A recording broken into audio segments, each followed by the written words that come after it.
ඔන්න ඔකුන්ගේ වතුර දී. කාලකන්ණි ඇති කරේ. ඒවා ඉතින් මිනිසුන්ගේත් වැරදි. හැම මිනිහම එහෙමද දන්නේ දත් ඇත්තෝ මස්කයි. තමන්ගේ මිනිහා හරියට තියාගෙන තමන්ට ඕන දේවල් කරන ගෑනුත් නැතුව නෙමෙයි.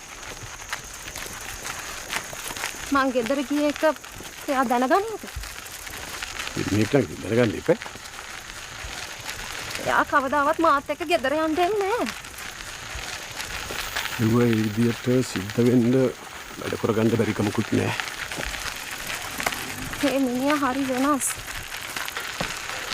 සිංගියතන කියනවා වගේ තමන්ගේ මට්ටම් තම්මැට්ටා. මේ ඔය ළමයා ගැන හිතලා කියන්නේ. මේ යන විදියට මට පේන්නේ ඔය ළමයාට අල්ලපුවත්තත් නෑ, පය ගහපුවත්තත් නෑ වගේ.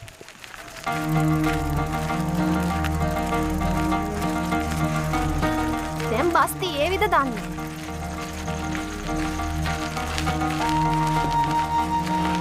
මේ ප්‍රශ්නෙට හරියටම උත්තරේ දෙන්න තිබ්බා. මම එක්වතාවක් හරි ඔය ළමයාගේ ගෙදර ගිහිල්ලා තියෙනවා.